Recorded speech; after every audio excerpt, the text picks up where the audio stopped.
नमस्कार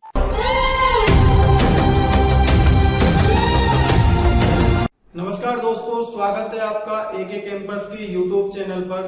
मैं जगवीर सिंह हाजिर हूं आज आपके सामने कैलेंडर का नेक्स्ट पार्ट लेकर। जैसा कि प्रीवियस वीडियो में हमने कैलेंडर का इंट्रोडक्शन पढ़ा था और कुछ क्वेश्चन किए थे।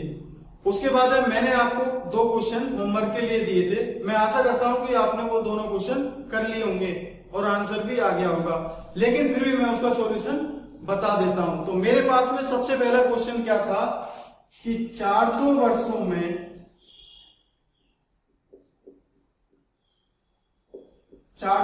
में 29 तारीख कितनी बार आएगी? कितनी बार आएगी? अब ये मुझे निकालना है कि 400 वर्षों में 29 तारीख कितनी बार आएगी। मुझे ये पता है, मैंने पिछली वीडियो में देखा था कि 100 वर्षों में 29 तारीख आती है कितनी बार? 1124 बार। हमने पिछली वीडियो में हमने ये चीज निकाली थी कि 100 वर्षों में 29 तारीख कितनी बार आती है? 1124 बार। अगर 100 वर्षों में 1124 बार आती है तो 400 वर्षों में 100 में गुणा करेंगे, ये कितना हो जाएगा? 400 वर्ष। तो 400 वर्षों में 29 तारीख कितनी बार आएगी? 1124 में गुणा में कर दूंगा किसका? 4 का गुणा करूंगा तो 2400 का 96 और 11 का 44, यानी कि 4496 आंसर आ गया। क्या हमारे पास में जो 4496 आंसर आया, क्या ये हमारा आंसर है? क्या ये सही है? नहीं है। तो ऐसा कौन सा आंसर होगा जो सही होगा? 1146 अगर हमारा आंसर नहीं है तो आंसर हमारे पास में है क्या? तो देखो, यहां से शताब्दी वर्ष आई थी। जब मैंने सभी शताब्दी वर्षों में भाग दे के देखा था, 100वीं शताब्दी वर्ष आई थी, तब मैंने 400 का भाग दिया था, नहीं गया था। 200 में दिया था मैंने भाग, नहीं गया था। 300 में दिया, नहीं गया। लेकिन जब 400वीं शताब्दी वर्ष आई 400वीं, तो 400वीं में मैं भाग दूंगा 400 का, चला जाएगा, एक बार चला जाएगा, यानी कि 400वीं वर्ष है वो भी क्या है? एक लीप शताब्दी वर्ष है। तो एक 29 तारीख और आएगी, वो कौन सी? 29 फरवरी वाली आएगी। तो एक तारीख और जुड़ जाएगी, तो यानी कि अब मेरे पास में क्या हो जाएगा? 4497। तो हमारे पास में आंसर क्या है? 4497, और यही हमारा राइट आंसर है। तो चलिए दूसरे क्वेश्चन पे। दूसरा क्वेश्चन मैंने इस प्रकार दिया था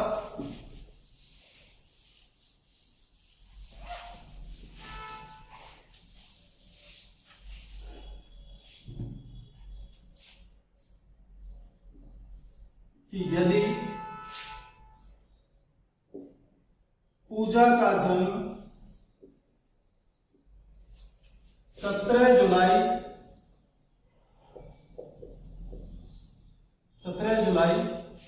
1997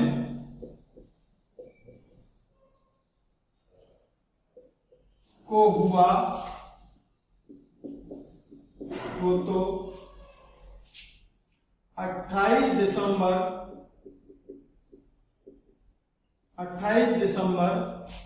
2023 को वह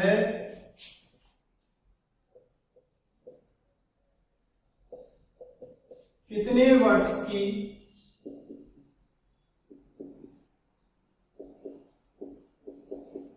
हो जाएगी?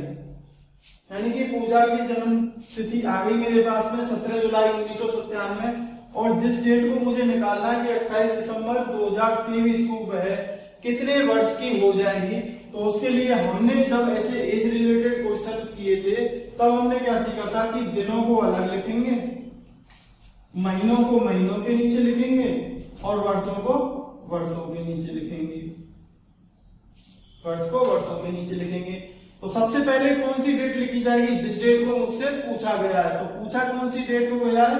28 दिसंबर का 12, और वर्ष कौन सी है? 2023। पूजा का जन्म किस डेट को हुआ था? 17 जुलाई 1997 को। इसको मैं लिख लूंगा नीचे, 17 जुलाई का 07/1997। ऊपर वाली डेट में से नीचे वाली डेट घटा दूंगा, ऊपर वाली डेट में से नीचे वाली, वर्षों में से वर्ष घटाऊंगा, महीनों में से महीने घटाऊंगा और दिनों में से दिन घटाऊंगा। चाहे इधर से घटा लो चाहे इधर से घटा लो, क्वेश्चन इधर से सॉल्व कर लो इधर से सॉल्व कर लो, बात एक ही है, कैसे भी कर लीजिए। यहां से मैं घटा हूं 2023 में से 1997 घटाता हूं तो देखो कितने घट जाएंगे, 3 और 3 6 और 20 26, यानी कि 26 तो वर्ष हो जाएंगे उसको। महीने कितने हो जाएंगे? 12 में से 7 जाएंगे तो 5 महीने 5 माह, और दिन कितने बचेंगे कि 11 दिन। यानी कि पूजा का जन्म जो हुआ था 17 जुलाई 1997 को हुआ था और अब 28 दिसंबर 2023 को वह 11 दिन 5 महीने 26 वर्ष की हो जाएगी। ठीक है, अब हम चलते हैं हमारे कैलेंडर के नेक्स्ट पार्ट पर, जिस पार्ट के लिए हम नई वीडियो लेके आए हैं। तो उसमें सबसे पहले हम सीखेंगे विषम दिन निकालना। विषम दिन में भी हम शताब्दी के विषम दिन अलग निकालेंगे, वर्षों के विषम दिन अलग निकालेंगे, महीनों के विषम दिन अलग निकालेंगे, और इन सभी के विषम दिन को हम जब सीख लेंगे उसके बाद में हम क्वेश्चन करेंगे। ध्यान रखना कि विषम दिन बहुत ही ज्यादा इंपॉर्टेंट है कैलेंडर के लिए। विषम दिनों को ही ऑड डेज बोलते हैं, अतिरिक्त दिन, एक्स्ट्रा डेज एक ही चीज है, कोई कुछ भी बोल सकता है, निकालनी एक ही चीज है। और जब हम विषम दिन निकालने लग जाएंगे या सीख जाएंगे उसके बाद में कैलेंडर का ऐसा कोई भी क्वेश्चन नहीं है जिसको हम कर नहीं सकते। तो चलिए स्टार्ट करते हैं विषम दिन निकालना।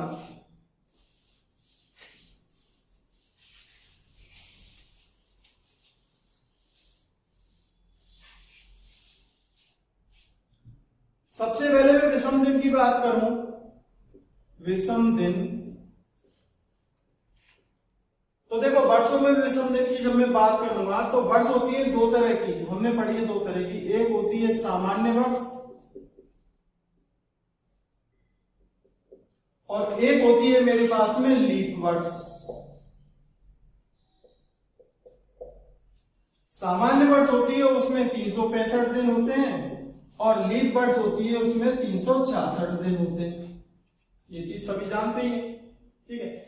अब मैं क्या करूंगा, जो भी मुझे वर्षों के दिन दे रखे हैं, मैं सामान्य वर्ष में से अगर मैं विषम दिन निकालूं तो सामान्य वर्ष में से विषम दिन निकालने के लिए मैं दूंगा भाग किसका? 7 का। और जब मैं 7 का भाग दूंगा तो कितनी बार जाएगा? 7 का भाग दिया, 5 बार गया 35, और उसके बाद में बचा क्या? 1, 5 को नीचे उतार के लेके आ गए, फिर से 7 का भाग दिया 2 बार 14, यहां से बचा क्या? 1। अब ये जो 1 बचा है यही तो है विषम दिन, इन्हीं को एक्स्ट्रा दिन बोलते हैं, यही हमारे पास में, इसी को बोलते हैं हम शेषफल। शेषफल भी इसी को बोलते हैं, विषम दिन भी इसी को बोलते हैं, और डेज भी इसी को बोलते हैं, अतिरिक्त दिन भी इसी को बोलते हैं, सारी चीज इसी को बोलते हैं। और हमें जरूरत इसी की है, इसकी नहीं है। ये तो क्या है, 52 तो सप्ताह है, 52 सप्ताह है, 52 सप्ताह तो कट गए, उसके बाद में बाकी का बचा दिन कौन सा? 1 एक्स्ट्रा बचा। ऐसे ही लीप वर्ष की बात करेंगे जब हम, तो लीप वर्ष में से निकालेंगे तो 7 का भाग देंगे, वही जाएगा कितना? 52 बार 364, और यहां से बचेगा कितना? 2। यानी कि मेरे पास में सामान्य वर्ष में विषम दिन होते हैं 1 और लीप वर्ष में विषम दिन होते हैं 2। ये चीज हम सीख गए। उसके आगे हम चलते हैं कि शताब्दी में लीप वर्ष निकालना। लेकिन शताब्दी में लीप वर्ष निकालने से पहले मैं आपको एक चीज बताने वाला हूं कि विषम दिन अधिकतम कितने होते हैं और न्यूनतम कितने होते हैं। हम तो विषम दिन निकालेंगे, 100 दिन ने दे दिए, 100 वर्ष दे दिए, 100 वर्ष में निकाल के पटक देंगे, 100 वर्ष में आ जाएंगे मेरे पास में 124, पर 124 आंसर थोड़ी ना होता है। तो हमें ये पता रहना चाहिए कि विषम दिन होते कितने सबसे ज्यादा और सबसे कम कितने होते हैं। तो उसके लिए देख लेते हैं अधिकतम और न्यूनतम के लिए कि मैं कोई सा भी नंबर ले लूं, कोई भी नंबर में ले सकता हूं, आपका मन करे कुछ भी ले लेते हैं। मैंने मान लिया, चलो मैं ले लेता हूं 23, मैंने 23 ले लिया, आप 68 ले लेना, 106 ले लेना, 2035 ले लेना, कुछ भी आंसर ले लेना, नंबर ले लेना, कोई फर्क नहीं पड़ेगा। ठीक है, नंबर यहां पर कुछ भी लेना। उसके बाद में देखो 23 दिन में विषम दिन, मैं 23 दिन में विषम दिन निकाल रहा हूं, तो 23 दिन में विषम दिन निकालने के लिए क्या करूंगा, मैं 23 में भाग दूंगा किसका, 7 का। और जब मैं 23 में भाग दूंगा 7 का तो कितनी बार जाएगा, 7 या 21, 3 बार जाएगा। बचेगा क्या, 2 बचेगा। जो 2 बचा है, वो जो शेषफल 2 बचा है, वही तो है मेरे पास में विषम दिन। यानी कि 23 दिन में विषम दिन कितने होते हैं, 2। आगे चलो, 24 दिन में विषम दिन निकाल। तो 24 दिन में जब मैं विषम दिन निकालूंगा तो यहां तो कितने निकले थे, 2 दिन कितने थे, 23, एक दिन और बढ़ गया, तो अब विषम दिन कितने हो जाएंगे, 3। 25 दिन की बात करूं मैं, 25 दिन में, तो 25 दिन में मैं जब बात करूंगा तो तब मेरे पास में विषम दिन कितने हो जाएंगे, 4, एक और बढ़ जाएगा। 26 दिन में विषम दिन, 26 दिन में विषम दिन निकालूंगा तो एक दिन और बढ़ जाएगा, यानी कि 5 हो जाएंगे। 27 दिन में मैं फिर 7 का दूंगा, 27 में 7 का भाग दूंगा, बचेगा क्या शेषफल मेरे पास में, 6। अब 28 दिन, अब 28 दिन लिए, तो 28 दिन में मैं विषम दिन निकालने के लिए भाग दूंगा किसका, 7 का। 28 में मैं 7 का भाग दूंगा, तो 7 से ये पूरी बात कट जा रहा है, यानी कि ये 4 बार कट गया। अब कितनी बार कटा वो हमारे काम का नहीं है, लेकिन शेषफल क्या बचा वो हमारे पास में काम का है। तो शेषफल यहां से क्या बचा, 0 बचा। आगे चलेंगे, जब हम 29 दिन की बात करेंगे, 29 दिन की बात करेंगे, तो 29 दिन में मेरे पास में शेषफल क्या बचेगा, 1 बचेगा। और उससे आगे अगर हम चले, 30 दिन की बात करें, 30 दिन में विषम दिन, तो 30 दिन में विषम दिन कितने होंगे, 2। अब देखो यहां से 2 से स्टार्ट किया था हमने विषम दिन, पहले 2 आए थे, 3 आए थे, 4 आए थे, 5 आए थे, 6 आए थे, 0, 1 और 2। उसके बाद में और दिन लेंगे, जब मैंने यहाँ पर 30 दिन लिए हैं, जब मैं 31 दिन लूंगा तो 3 आ जाएंगे, 32 दिन लूंगा तो 4 आ जाएंगे, 33 दिन लूंगा तो 5 आ जाएंगे। ऐसे ये बढ़ता जाएगा, यानी कि यही सर्कल चलता जाएगा। आप कुछ भी नंबर ले सकते हो, और उस नंबर से आगे बढ़ते हुए चले जाना, और उसके बाद में एक सर्कल ऐसे ही बनेगा जिसमें ये चीज आपको कॉमन मिलेगी कि सबसे अधिकतम विषम दिन भी निकल जाएंगे और न्यूनतम विषम दिन भी निकल जाएंगे। तो ये तो मेरे पास में क्या होते हैं, अधिकतम विषम दिन कितने होते हैं, 6, और न्यूनतम विषम दिन होते हैं मेरे पास में 0। यानी कि सबसे ज्यादा से ज्यादा विषम दिन हो सकते हैं 6, और कम से कम विषम दिन होंगे 0। तो ये हमें पता रहना चाहिए। अगर हमें ये नहीं पता कि विषम दिन मैक्सिमम कितने होते हैं, मिनिमम कितने होते हैं, तो हम कंफ्यूज हो सकते हैं, और कंफ्यूज होने के बाद में हमारे पूरे चांसेस हैं कि क्वेश्चन को हम खुद ही गलत कर देंगे। ठीक है, तो ये चीज हमारी समझ में अच्छी तरह से आ गई होगी। अब चलते हैं विषम दिन। ये तो वर्षों में विषम दिन निकाल लिए थे हमने थोड़ी देर पहले, अधिकतम न्यूनतम देख लिया। अब मैं एक चीज और देखता हूं,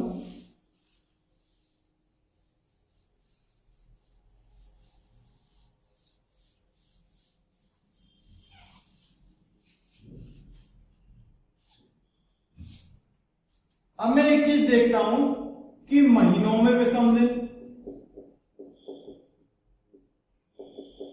महीनों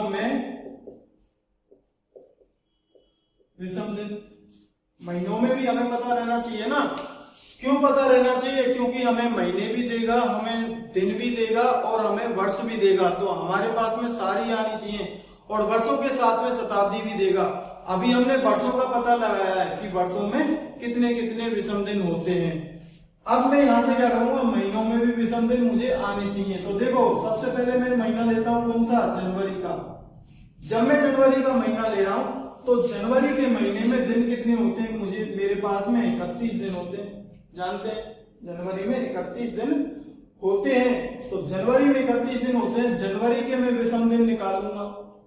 जनवरी के जब मैं विषम दिन निकालूंगा तो कैसे निकलेंगे, 31 में मैं दूंगा 7 का भाग, 31 में मैं भाग दे रहा हूं 7 का, दे लीजिए 4 बार चला जाएगा 28, 7 चौके 28, बचेगा क्या 3, बचेगा क्या 3 बचेगा। तो जनवरी में विषम दिन कितने हो जाएंगे 3। अब बात करूं फरवरी की, तो फरवरी में विषम दिन कितने होंगे, तो फरवरी में 2 तरह के विषम दिन आएंगे। 2 तरह के कैसे आएंगे, एक तो होगी फरवरी 28 दिन की और 28 दिन की होगी, 28 में मैं 7 का भाग दूंगा तो विषम दिन कितने आएंगे मेरे पास में 0। और जब फरवरी होगी 29 दिन की तब मेरे पास में विषम दिन कितना आएगा 1। यानी कि जो लीप वर्ष होगी उस लीप वर्ष में फरवरी में विषम दिन आएगा 1 और सामान्य वर्ष होगी उस सामान्य वर्ष में विषम दिन आएगा मेरे पास में 0 फरवरी में। अब मार्च में चले तो मार्च कितने दिन की होती है 31 दिन की, मार्च 31 दिन की होती है तो 31 में आएंगे 3, 31 में विषम दिन कितने होंगे 3। अप्रैल की बात करें, अप्रैल में दिन होते हैं कितने 30 दिन होते हैं, तो 30 में भी मैं भाग देके देख लेता हूं, 7 का भाग दूंगा कितनी बार जाएगा 4 बार, 7 चौके 28, बचेगा क्या 2। यानी कि 30 दिनों वाले महीने में विषम दिन कितने होंगे मेरे पास में 2।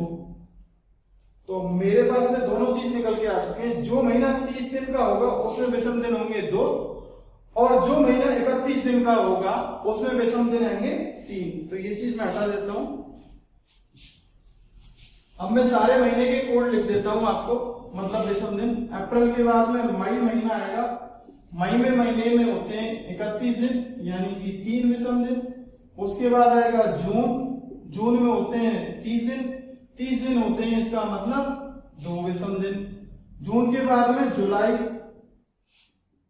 और जुलाई होता है 31 दिन का, 31 दिन का तो हमारे पास में 3 विषम दिन आए। अगस्त होता है 31 दिन का तो 3 विषम दिन आए। सितंबर होता है 30 दिन का तो 2 विषम दिन आए। अक्टूबर होता है मेरे पास में 31 दिन का तो 3 विषम दिन आए। नवंबर होता है मेरे पास में 30 दिन का तो 2 विषम दिन आए और दिसंबर में 3 विषम दिन। एक चीज और कॉमन है कि यहां से आप देखेंगे कि एक तो आ रहा है 3 विषम दिन, फिर 2 विषम दिन, 3 विषम दिन, 2 विषम दिन, फिर देखो 3 विषम दिन, 2 विषम दिन, 3 2 3, सारी चीजों में 3 2 3 2 3 2 3 ऐसे ही आएगा सीरियल से। लेकिन अगस्त और जुलाई की बात अलग है, जुलाई के बाद में जस्ट महीना 31 का आता है, दोनों में आते हैं 31 दिन। ये चीजें सारी याद हो जाती हैं, ऐसा कुछ नहीं है। अगर ये याद नहीं होती हैं, महीने के याद नहीं होते हैं, मैं क्वेश्चन करने जब बैठूंगा पेपर में तो तब मैं ये निकालूंगा नहीं कि 30 दिन होते हैं अगस्त में 31 दिन होते हैं तो 31 दिनों में मैं निकालने लग जाऊं विषम दिन। नहीं, मैं 31 अगस्त के में विषम दिन निकालने नहीं बैठूंगा, या फिर मुझे नवंबर दे दिया तो नवंबर के में विषम दिन निकालने नहीं बैठूंगा पेपर में, कि अगर मैं विषम दिन निकालने लग गया तो मैं तो वहीं फेल हो जाऊंगा। मुझे कंपटीशन पास करना है, तो पास करने के लिए ऐसा भी नहीं है आपको रटना पड़े, मैं रटने की भी नहीं बोल रहा हूं, रटना भी नहीं है, लेकिन लॉजिक याद रहना चाहिए। देखो एक लॉजिक मैं आपको बताता हूं, ये जो उंगलियों की गांठें हैं ना, तो ये ऊपर वाली गांठ है, यहां से स्टार्ट में करता हूं, महीना यहां से स्टार्ट करूंगा। पहले उभरी हुई वाली जगह है वहां पर मैं मानूंगा जनवरी, उसके बाद में नीचे वाली जगह उसको फरवरी, उसके बाद में मार्च, अप्रैल, मई, जून और जुलाई, ये हो गया। दूसरे हाथ पे है अगस्त, सितंबर, अक्टूबर, नवंबर और दिसंबर। अब यहां से एक चीज कॉमन आई है, जो उभरी वाली जगह है, जहां पर गांठ दिख रही है आपको, उभरी वाली जगह है, वहां पर जो भी महीने आए हैं वो सभी क्या है 31 दिन वाले महीने हैं। और हमें ये पता है कि 31 दिन वाले महीने के विषम दिन कितने होते हैं, 3 होते हैं। तो देखो याद करने की जरूरत पड़ेगी नहीं, बिल्कुल भी नहीं पड़ी, हमें कुछ भी याद नहीं रखना, बस छोटी सी चीज याद रखनी है। और जो महीने नीचे गड्ढों में आए हैं यानी कि वो सभी महीने क्या है, 30 दिन के, तो उन 30 दिन के विषम दिन होंगे कितने मेरे पास में, 2 विषम दिन। अब इसमें बाय डिफॉल्ट साथ में नीचे गड्ढे में फरवरी भी आ गया, और फरवरी का कंसेप्ट हम जानते हैं। तो आगे चलते हम, तो अब हम बात कर लेते हैं शताब्दी में विषम दिन। अब शताब्दी में विषम दिन की बात करने से पहले मैं क्या करूंगा कि मुझे चाहिए कि 100 वर्षों में विषम दिन, तभी तो आगे बात बढ़ेगी कि मतलब 100 वर्षों में विषम दिन में यहां से निकालूंगा। अगर 100 वर्षों में विषम दिन निकल जाएंगे इसका मतलब एक शताब्दी में विषम दिन मुझे पता चल गया। तो 100 वर्षों में विषम दिन निकालने के लिए क्या करूंगा कि जब 100 वर्षों को मैंने सॉल्व किया था तो मैंने 2 चीज निकली थी मेरे पास में, एक सामान्य वर्ष भी निकल के आई थी अलग, और लीप वर्ष भी अलग निकल के आई थी।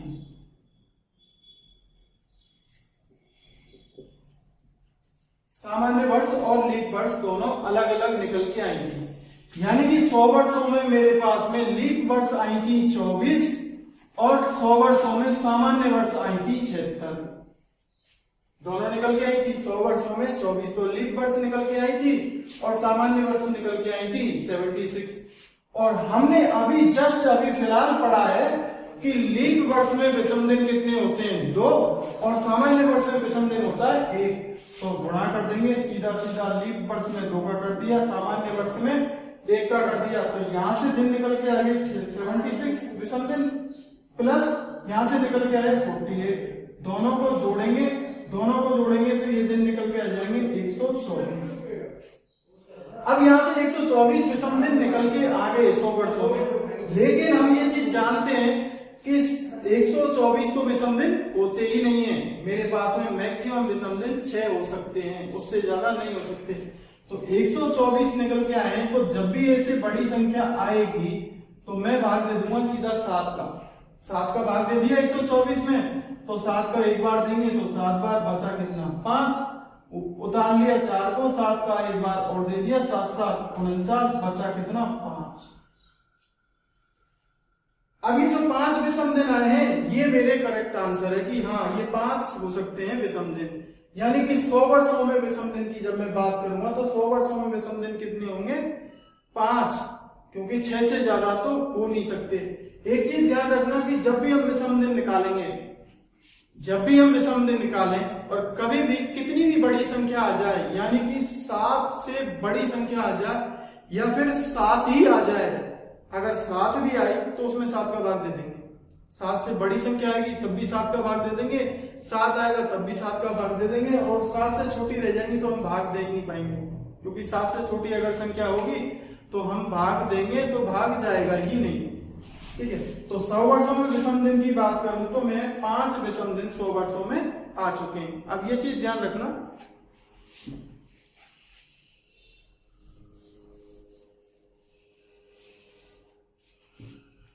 अब देखो 100 वर्षों में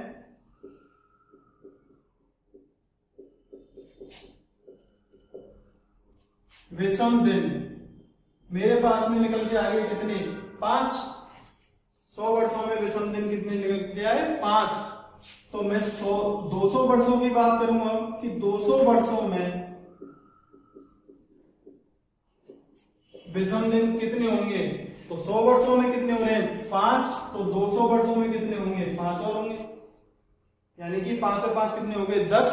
और जब संख्या 10 यानी कि 7 से बढ़ी जाएगी या फिर 7 संख्या आएगी तभी मैं भाग दे दूंगा किसका, 7 का, तो यहां से विषम दिन कितने निकल के आएंगे, 3। यानी कि 100 वर्षों में तो विषम दिन आए 5 और 200 वर्षों में विषम दिन आए 3। आगे चलेंगे 300 वर्षों में, तो 300 वर्षों में विषम दिन जब मैं निकालूंगा तो 300 वर्षों में विषम दिन कैसे आएंगे, 5 + 5 + 5 यानी कि 15, और 15 में 7 का भाग दूंगा तो 5 से निकल के आएगा विषम दिन 1। जैसे जैसे संख्या बढ़ती जा रही है, जैसे जैसे वर्ष बढ़ते जा रहे हैं, विषम दिन हमारे पास में घटते। तो अब मैं बात करता हूँ 400 वर्ष की। 400 वर्ष में विषम दिन जब मैं निकालूंगा तो विषम दिन कैसे निकलेंगे, देखो 5 + 5 + 5 + 5 यानी कि 20 निकल के आ गए मेरे पास में। 20 कैसे निकल के आ गई कि 100 वर्षों में मेरे पास में 5, 200 में 5, 300 में 5 और 400 में 5। अब इसमें लास्ट में एक चीज और ध्यान देने वाली चीज है कि जब ये 400वां वर्ष आएगा, ये जब 400वां वर्ष आया तो इसका मतलब 400वें वर्ष में मैं 400 का भाग दूंगा, चला जाएगा, यानी कि एक लीप शताब्दी वर्ष और जुड़ जाएगी, एक लीप वर्ष और जुड़ेगी तो एक लीप वर्ष को मैं यहाँ छोड़ दूंगा। दिन कितने हो जाएंगे 21, और जब मैं 21 में भाग दूंगा 7 का तो यहाँ से विषम दिन निकल के आएंगे 0। यहाँ से विषम दिन निकल के आए 0। मैंने ऐसा नहीं है मैंने 400 में ही भाग दिया है, मैंने 100 वर्षों में विषम दिन निकाले तब भी मैंने ये चीजें बताई थी। मैंने 100 में भी जब भी शताब्दी में वर्ष में विषम दिन निकालूंगा तो जब 100 वर्ष थे तब भी मैंने भाग दिया था यहाँ 400 का, नहीं गया था। यहाँ पर भी भाग दिया था, नहीं गया था। 300 में भी भाग दिया था, नहीं गया था। लेकिन 400 में भाग दिया तो इसका मतलब चला गया। और जब 400 में 400 का भाग चला गया यानी कि एक लीप शताब्दी वर्ष और आ गई, तो 400वीं वर्ष लीप शताब्दी वर्ष है तो उसी वजह से एक दिन और एक्स्ट्रा जुड़ गया, तो यहाँ से निकल के आ गए मेरे पास में 0। अब देखना 100 वर्षों में विषम दिन होते हैं 5, 200 में 3, 300 में 1 और 400 में 0। तो ये चीज हमें ध्यान रखनी है और ये चीज याद भी रह जाएगी। ऐसा कुछ नहीं है कि इसको याद नहीं कर सकते, यहाँ पर ये हमें पेपर में निकालनी नहीं है। जैसे जैसे आप घर पे प्रैक्टिस करेंगे, क्वेश्चंस करेंगे, ये चीजें रट जाएंगी। ये 5, 3, 1, 0 ये चीज रट जाएगी। अब ऐसा नहीं कि 400 वर्ष के बाद में, अच्छा हमने तो 400 वर्ष के बाद में निकाले ही नहीं, तो हमको ये चीज पता है कि 400 वर्ष के बाद में कैलेंडर रिपीट हो जाता है। तो 400 वर्ष के बाद में जैसे हम 500वें वर्ष की निकालेंगे तो 500वें वर्ष के विषम दिन 5 ही आएंगे, 600 के निकालेंगे 3 आएंगे, 700 के निकालेंगे 1 आएगा और 800 के निकालेंगे फिर से 0। उसी तरह से 905, 1003 ऐसे ही आगे चलते हुए चलते चले जाएंगे। आज हमारी शताब्दी चल रही है 2000वीं, तो 2000वीं शताब्दी चल रही है, तो हमारी 2000वीं शताब्दी में विषम दिन कितने हैं 0 है हमारे पास में विषम दिन। आप उसको आगे चलते जाइए तो आंसर हमारे पास में क्या आएगा 0 आएगा। अब हम सीधा चलते हैं क्वेश्चंस पे कि क्वेश्चंस किस तरह के आते हैं। स्टार्टिंग वाले फर्स्ट टाइप वाले क्वेश्चन करते हैं और उसके बाद में आगे करते रहेंगे, ठीक है। तो मैं स्टार्ट करता हूँ क्वेश्चन। अब देखिए मेरे पास में क्वेश्चन है कि 26 जनवरी 2021 को कौन सा वार होगा। मुझे पता नहीं है, मुझे पता करना है कि 26 जनवरी 2021 को कौन सा वार होगा। तो अब ऐसे वाले जब क्वेश्चंस होते हैं जिनमें वार निकालना होता है, उस वार निकालने वाले क्वेश्चन में से हम सबसे पहले वर्ष को पकड़ेंगे। वर्ष कौन सी है 2021, मतलब अब इसके टुकड़े भी करेंगे हम, 3 टुकड़े करेंगे इसके। देखो सबसे पहले शताब्दी को अलग लिख लूंगा मैं। शताब्दी कौन सी चल रही है 2000वीं शताब्दी चल रही है, उसको अलग कर लिया मैंने। अलग करने के बाद वर्ष बचे अब कितने 21। अब 21 वर्षों में से कितने वर्ष वो थे जो कंप्लीट हो चुके हैं, 20 वर्ष कंप्लीट हो चुके हैं, 21वें वर्ष की बात हम कर रहे हैं। तो 20 वर्ष कंप्लीट हो चुके हैं तो 20 वर्ष को अलग ले लूंगा मैं। उसके बाद में जो अनकंप्लीट वर्ष हैं उनको मैं अलग ले लूंगा, यानी 21वें वर्ष को मैं अलग ले लिया। अब देखो 2000वीं शताब्दी है, हमने अभी बताया था कि 2000वीं शताब्दी में विषम दिन कितने होते हैं 0। और अगर नहीं पता तो 2000 में मैं 400 का भाग दे भी लूंगा तो कितनी बार जा रहा मेरा 5 बार, तो 2000 बचेगा क्या 0। यानी कि अगर मेरे पास 0 बच गई तो विषम दिन कितने हुए 0। तो 2000 में विषम दिन 0 होते हैं हमेशा। एक बार ही हमें पता रहना चाहिए, बार बार में हम ये सॉल्व करेंगे नहीं। ऐसा नहीं कि हर बार क्वेश्चन आया हम सॉल्व करने लग जाए, हर बार क्वेश्चन आए हम सॉल्व करने लग जाए, तो ये काम हमें करना नहीं है। तो अब आगे देखो, अब बचा क्या ये 20 वर्ष, जो 20 वर्ष कंप्लीट हो चुके हैं।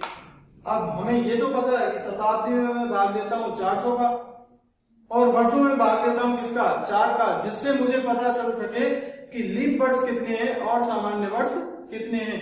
तो यहां से मैंने 20 में से भाग दिया मैंने 4 का, 20 में 4 का भाग दिया तो 4 पंजे 20, यानी कि 5 बार जा रहा है, 5 बार पूरी बार भाग जा रहा है, यानी कि 5 तो होंगी मेरे पास में क्या लीप वर्ष, और सामान्य वर्ष होंगी मेरे पास में बाकी की बची हुई। तो 20 में से 5 तो लीप हो गई, बाकी की 15 कौन सी बची, सामान्य वर्ष। अब इस चीज में देखो हम सब ये जानते हैं कि लीप वर्ष में विषम दिन कितने होते हैं, 2, और सामान्य वर्ष में विषम दिन होते हैं 1। तो दोनों को निकालेंगे, यहां से विषम दिन कितने निकल के आए 10, और यहां से विषम दिन कितने निकल के आए 15। दोनों को जोड़ा तो विषम दिन कितने हो गए टोटल 25। अब देखो ये 25 हो गए, तो 25 जैसे ही हुए सीधा मैं क्या करूंगा 7 का भाग दे दूंगा, 7 का भाग दे दिया, यहां से विषम दिन कितने निकल के आए 4, यानी कि 20 वर्षों में विषम दिन कितने निकल के आए 0, और 2000वीं शताब्दी से विषम दिन कितने निकल के आए 0। 20 वर्ष में विषम दिन आए 4। अब आगे चलेंगे, देखो 21वें वर्ष की बात कर रहे हैं, जो अनकंप्लीट वर्ष है 21वां वर्ष उसकी बात करते हैं, और 21वें वर्ष में भी बात किसकी करेंगे, जनवरी। अब डेट क्या दे रखी है, अब मुझे यहाँ पर ध्यान दे रहा कि मुझे डेट दे क्या रखी है, अब देना ये सब करने के बाद में, ये सब करने के बाद में मैं पहुंचा किसमें, जनवरी पे, और जनवरी में भी पूरी जनवरी नहीं है, दिन कितने हैं 26। तो यहां से मैं लूंगा जनवरी में, और जनवरी में दिन कितने हैं 26। जब ये 26 दिन हैं, 26 दिन यहां से आए, यहां से कितने 4 आए, यहां से आए 0, सबको जोड़ लूंगा, 26 और 4 कितने हो जाएंगे 30, और 30 में मैं दूंगा भाग किसका 7 का।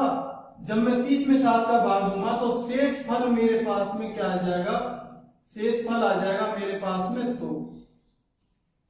2 का मतलब क्या है, शेष फल मेरे पास में आ जाएगा 2, यानी कि 2 का मतलब क्या है, मेरे पास में इस दिन तक मैंने विषम दिन निकाले तो विषम दिन कितने निकल के आए, 2 विषम दिन निकल के आए। इस डेट को मैंने विषम दिन निकल के आए 2, और 2 का मतलब क्या होता है, मंगलवार। ये चीज हम जानते हैं कि 1 नंबर पे होता है जब सप्ताह शुरू होता है, तो फर्स्ट नंबर पर सप्ताह की स्टार्टिंग होती है सोमवार से, दूसरे नंबर पे मंगलवार आता है, तीसरे दिन आता है बुधवार, चौथे दिन आता है गुरुवार, 5वें दिन आता है शुक्रवार, 6वें दिन आता है मेरे पास में शनिवार, और लास्ट में 7वें दिन या फिर 0वें दिन आता है रविवार। तो उनके कोड यही है, रविवार का कोड या तो 7 मान सकते हैं या 0 मान सकते हैं, बाकी के कोड हम सोमवार से लेके रविवार तक मानते रहेंगे, ठीक है। तो उसी तरह से एक और मैं क्वेश्चन लेता हूं। अब देखिए मेरे पास में अगला क्वेश्चन है कि 15 अगस्त 1947 को कौन सा वार था, कौन सा वार था, 1947 निकल चुकी है। अब देखो मैंने ये क्वेश्चन क्यों लिया है, क्योंकि देखो यहां से शताब्दी भी बदल रही है, वर्ष भी बदल रहे हैं। स्टार्टिंग वाले मैंने निकाल ली थी डेट, अब ये डेट कौन सी आई है, बीच वाली डेट आई है, बीच वाली डेट आई है वर्ष की। तो इसको हम कैसे सॉल्व करेंगे इजीली, जितना कम से कम समय हमें लगे। तो देखो स्टार्ट करेंगे, शताब्दी को मैं सबसे पहले ले लूंगा, शताब्दी कितनी आ जाएगी 1900, अलग हो गई। उसके बाद में शताब्दी अलग होने के बाद में वर्ष कितने बचे 47। 47 वर्षों में से 47 वर्षों में से अब इतने के कौन से इतने वर्ष हैं जो पूरे पूरे कंप्लीट हो चुके हैं 46, यानी कि 46 वर्ष का अलग ले लूंगा और 47वें वर्ष को मैं अलग सॉल्व कर लूंगा। अब देखो 1900 में मुझे पता करना है कि विषम दिन कितने होते हैं। तो 1900 में मैं जब मैं भाग दूंगा 400 का तो कितनी बार भाग जाएगा 4 बार, ठीक है। तो 1600 बचेगा कितना 300, यानी कि मेरे पास में 300 शेषफल बचा। और मैं ये जानता हूं, मुझे ये आता भी है कि 300 वर्ष में विषम दिन कितने होते हैं, 1 होता है विषम दिन, ये हम पढ़ चुके हैं। और अगर ये भी आपको नहीं आता तो दोबारा से पढ़ना। आगे चलते हैं 46वें वर्ष की बात करें। 46 वर्ष हम कंप्लीट कर चुके हैं। अब इस 40 वर्ष में से मैं लीप वर्ष अलग निकालूंगा और सामान्य वर्ष अलग निकालूंगा। तो लीप वर्ष और सामान्य वर्ष निकालने के लिए 4 का भाग दूंगा 46 में। कितनी बार जा रहा है? 11 चौके 44, मतलब 11 बार जा रहा है पूरा, तो 11 तो लीप वर्ष हो जाएंगी। अब 11 लीप वर्ष हो जाएंगी तो बाकी की यहाँ से 46 में से कितनी बची वो सामान्य वर्ष हो जाएंगी। 46 में से 11 घटा दो, बची कितनी? 35। बची कितनी? 35। तो 35 तो सामान्य वर्ष हो जाएंगी और लीप वर्ष हो जाएंगी 11। और मैं ये जानता हूं कि लीप वर्ष में विषम दिन होते हैं 2 और सामान्य वर्ष में विषम दिन होता है 1। लीप वर्ष में विषम दिन होते हैं 2 और सामान्य वर्ष में विषम दिन होता है 1। तो यहां से विषम दिन कितने आए? 22 और यहां से विषम दिन कितने आए? 35। दोनों को जोड़ दो, दोनों को जोड़ेंगे, दोनों को जोड़ने के बाद में कितना आ जाएगा? 5 और 2 7 और 3 और 2 5। 57 विषम दिन हुए। 57 में मैं भाग दूंगा किसका? 7 का। 57 में भाग दूंगा मैं 7 का। तो देखो कितनी बार जाएगा? 7 7 49। और भी आगे चल सकते हैं। 7 2 8 56। बचा क्या? 1। यानी कि यहां से विषम दिन मेरे पास में 40 वर्ष तक के विषम दिन कितने निकल के आए? 1। और एक ही विषम दिन निकल के आया 1900 में से। अब मैं 47वें वर्ष की बात कर रहा हूं, तो 47वें वर्ष तक मुझे क्या 15 अगस्त तक जाना पड़ेगा। तो सबसे पहले मैं स्टार्ट करूंगा जनवरी की बात करूंगा। तो जनवरी में विषम दिन होते हैं 3।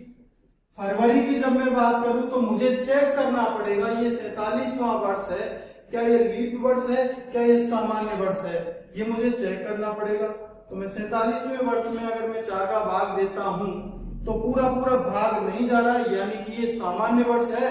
और सामान्य वर्ष में फरवरी होती है 28 दिन की। 28 दिन की फरवरी होगी तो इसका मतलब विषम दिन कितने आएंगे? 0। आगे मार्च की बात करें तो मार्च में 3 विषम दिन, अप्रैल में मेरे पास में 2 विषम दिन, मई में मेरे पास में 3 विषम दिन, जून में 2, जुलाई में 3 विषम दिन और अगस्त में बात करूंगा मैं। अब बात आई अगस्त की, तो अगस्त तो पूरा हुआ ही नहीं खत्म। तो अगस्त में दिन कितने थे मेरे पास में? 15। अगस्त के दिन कितने? 15 और 15 में 7 का भाग दूंगा। यहां से विषम दिन आएगा 1। यहां से विषम दिन 1 निकल के आया। किसका? अगस्त का। सभी को जोड़ दो विषम दिनों को। 3 और 3 6, 6 और 5 11, 11 और 2 13 और 3 16 और 1 17। यानी कि 47वें वर्ष में से मेरे पास में विषम दिन कितने आए? 17। अब यहां से निकल के आया था 1 यहां से निकल के आया था, इनको भी जोड़ दो। 17 और 1 18 और 1 19, यानी कि 19 विषम दिन टोटल आ चुके हैं मेरे पास में। जब मेरे पास 19 टोटल आ चुके हैं तो 19 में मैं 7 का भाग दे दूंगा। 19 में मैंने 7 का भाग दे दिया तो 7 का भाग देंगे कितनी बार जाएगा? 2 बार। 7 दूनी 14। बचेगा क्या? 5। बचा क्या मेरे पास में यहाँ पर? 5। और 5 का मतलब हम जानते ही हैं, 5 का मतलब क्या होता है? फ्राइडे। 5 पर कौन आता है? कौन सा बार आता है? फ्राइडे आता है, शुक्रवार आता है। तो इसी तरह से जब हम क्वेश्चनों को सॉल्व करेंगे तो हम आसानी से सॉल्व कर सकते हैं। तो दोस्तों इसी के साथ आज का हमारा सेशन यहीं पर समाप्त होता है। आपको ये वीडियो कैसा लगा ये हमें कमेंट करके बताइए, और अगर वीडियो अच्छा लगा तो आप वीडियो को लाइक करो और चैनल को सब्सक्राइब करो। धन्यवाद।